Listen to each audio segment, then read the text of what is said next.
Welcome back to the Tracy Take. Today, Ryan and I will be previewing the Week 15 matchup between the Cincinnati Bengals and the Denver Broncos. But before we get into that, make sure you subscribe to this channel if you have not already. Ryan and I, we have a Christmas goal of getting to 300 subscribers by the end of the year, and any help and donations would be highly appreciative. Thank you to anyone that has already subscribed, and thank you to all future subscribers. Like this video, comment on this video, share it with your Bengals and Broncos friends and fans. And Ryan, let's get into it. Ryan, I don't know about you, but I'm getting a little exhausted rooting for the Bengals. I feel like they are the best team in the AFC North. They should be winning this division right now, and they just cannot capitalize when the opportunity strikes. Whenever Baltimore loses, they lose. Whenever the Browns lose, they lose. It just seems like, except for when they play the Browns, it just seems like they just cannot. They just can't capitalize on this, and they should have won against San Francisco this past week. They should have beaten the Chargers, in my opinion. They had all the momentum, especially going in that second half, and then things just fell apart the week before. They've been playing good football. It seems just not consistent football, and so they're actually a 1.5 point underdog to the Broncos this week, who are also playing solid football. The total points is 43.5. What do the Bengals have to do to come out on top and go to 8-6? Help their playoff chances. They got to shut up and play football. I mean, they come out and they make some great plays, and then they just make some stupid plays, like Joe Mixon's fumble against Los Angeles. The ball barely got touched, and it just went flying out of his hands. You cannot fumble. You have all the momentum. They are one of the most talented teams in the AFC, if not the most talented, and they just can't get out of their own way. I think Denver is a team that's going to pose some trouble for them. I think Denver gets after the passer and does a lot of things really well on the back end of the defensive side. But I think offensively, Denver does not really have an answer for what Cincinnati can throw at them, because Cincinnati is a really good run defense and they're an okay pass defense. I think Cincinnati should win this game. This should be the week that they take control of the division. But I've said that 4 times, I think, this season, and they have blown it every time. So I think talent-wise, I really think that they are one of the best teams in the AFC. I think they have to come in, control the line of scrimmage, not let Joe Burrow just get hit at will, which is what Denver is capable of doing, and really let just Jamar Chase and T. Higgins and Tyler Boyd win their one-on-one matchups. So that's what I think they should do. Well,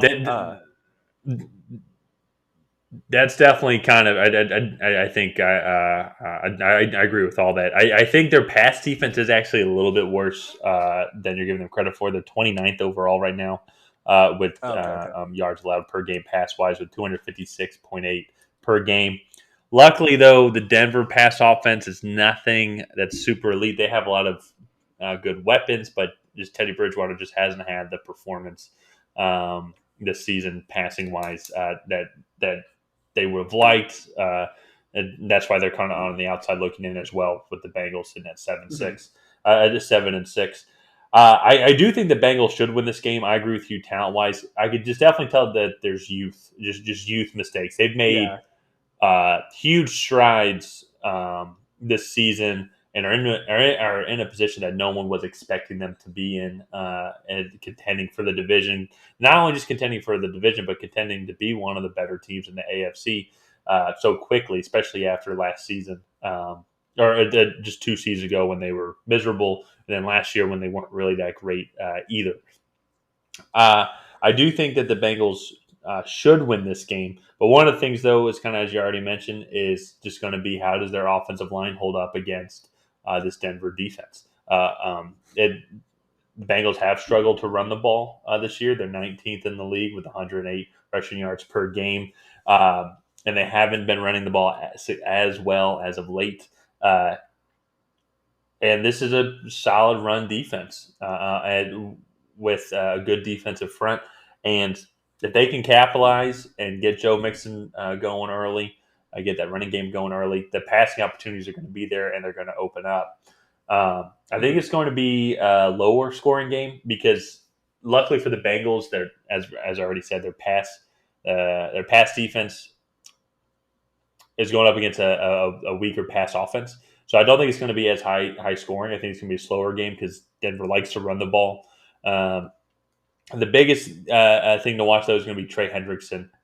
If Trey Hendrickson is able to play and provide pressure and also help with that run stopping um, uh, defense, then I think they will successfully shut down this Broncos offense. But depending on how Mhm. his back spasms were doing, it's going to depend, I think, just on his availability.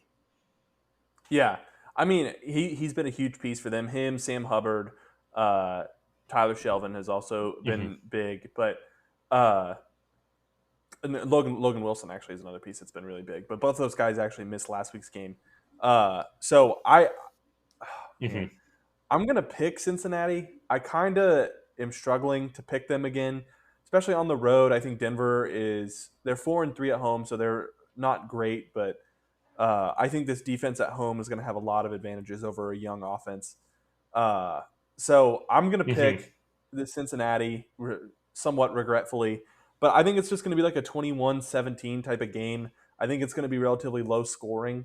I think it's a good offense against a good defense, and then average offense against a average defense. So Mm-hmm. I it, it'll be interesting. I think this game will end up coming down to just one or two plays, and I think the Bengals just have more playmakers. So